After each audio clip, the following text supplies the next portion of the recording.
konsep integritas kulit dan luka menggambarkan pentingnya menjaga kulit dalam kondisi utuh dan sehat. Dengan memahami tentang struktur kulit, kita akan selalu mempertahankan kesehatan kulit dan mendukung penyembuhan luka. Kulit yang utuh dan sehat akan melindungi kita dari cedera kimiawi dan mekanik. Saat kulit cedera kimiawi dan mekanik, saat kulit cedera, epidermis berfungsi melindungi diri serangan mikroorganisme patogen, dermis berfungsi mengembalikan integritas struktur, kolagen dan bagian fisik kulit. 1. Pengertian kulit. Kulit merupakan organ tubuh yang memiliki fungsi sebagai pertahanan primer tubuh dan mencegah invasi mikroorganisme patogen. Apabila terjadi kerusakan kulit, maka mikroorganisme berpotensi masuk dan menyebabkan infeksi. Kulit terdiri dari dua bagian, yaitu epidermis dan dermis. Inilah contoh lapisan kulit yang ada pada bagian tubuh manusia, terdapat pada gambar di atas. 2. Pengertian luka. Luka adalah terputusnya kontinuitas suatu jaringan oleh karena adanya cedera atau pembedahan. Luka ini bisa diklarifikasikan berdasarkan struktur anatomis, sifat, proses penyembuhan, dan lama penyembuhan. Adapun berdasarkan sifat, yaitu abrasi, kontusio, inisisi atau iris, laserasi, terbuka, penetrasi, punctur, dan sepsis. Mekanisme terjadinya luka. 1. Luka inisisi terjadi karena terjadinya terisisi oleh struktumen yang tajam, misal yang terjadi akibat pembedahan, luka bersih atau aseptik. Bahaya biasanya tertutup oleh sutura setelah seluruh pembuluh darah yang luka diikat digasek. 2. Luka memar terjadi akibat benturan oleh suatu tekanan dan dikarakteristikkan oleh cedera pada jaringan lunak, perdarahan dan bengkak. 3. Luka lecet terjadi akibat luka bergesekan dengan benda lain yang biasanya dengan benda yang tidak tajam. 4. Luka tusuk terjadi akibat adanya benda seperti peluru atau pisau yang masuk ke dalam kulit dengan diameter yang kecil. 5. Luka gores terjadi akibat benda yang tajam seperti oleh kaca atau oleh kawat. 6. Luka tembus, yaitu luka yang menembus organ tubuh biasanya pada bagian ujung. Biasanya luka akan melebar. Nomor 7. Luka bakar adalah kerusakan jaringan yang diakibatkan oleh karena bersentuhan atau terpapar suhu yang tinggi. Klarifikasi luka menurut Mansdoer berdasarkan sifatnya. 1. Luka akut. Luka akut adalah luka yang sembuh sesuai dengan periode waktu yang diharapkan.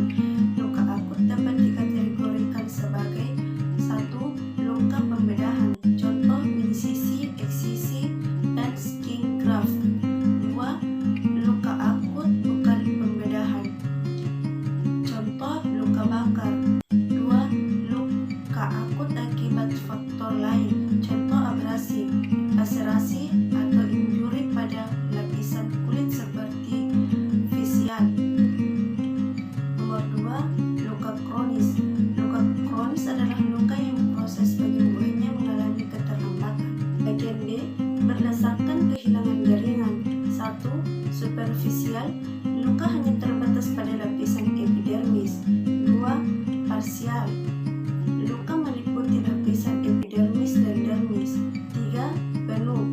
Luka meliputi dermis dan jaringan subcutan, bahkan dapat juga melibatkan otot, tendon, dan tulang. Proses penyembuhan luka. Fase inflamasi berlangsung sampai hari kelima akibat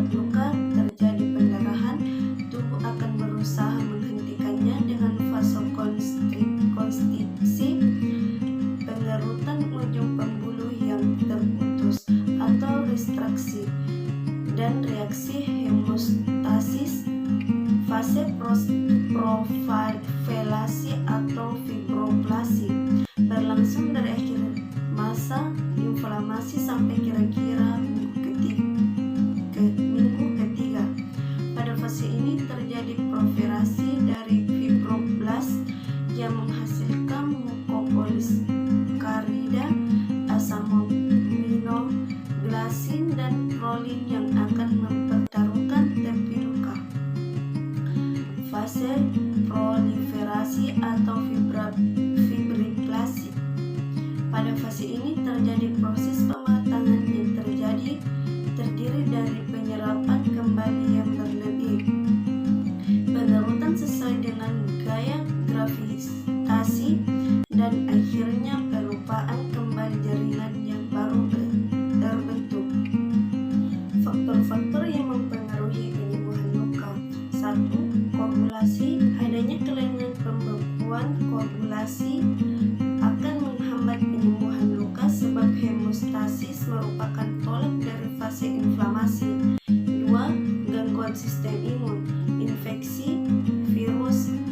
Gangguan sistem imun akan menghambat dan mengubah reaksi tubuh terhadap luka, kematian jaringan, dan kontaminasi. 3. Gizi atau kelaparan malabsorpsi. Gizi kurang juga memengaruhi sistem imun. 4.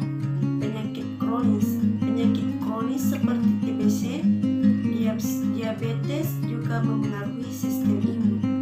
Komplikasi luka. Hematoma. Bidan harus mengetahui luka inisisi pada klien sehingga balutan dapat diinspeksi terhadap perdarahan dalam interval 24 jam pertama setelah pembedahan. 2. Infeksi merupakan infeksi luka yang sering timbul akibat infeksi nosokomial di rumah sakit. Proses peradangan biasanya muncul dalam 36 sampai 84 jam.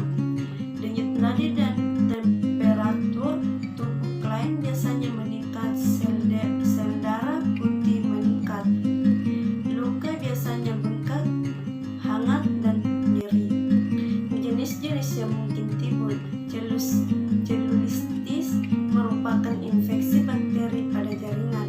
Abses merupakan infeksi bakteri terlokalisasi yang ditandai oleh terkumpulnya pus atau bakteri jaringan nekrotik sel darah putih. Limfagitis yaitu infeksi lanjutan dari selulitis atau abses yang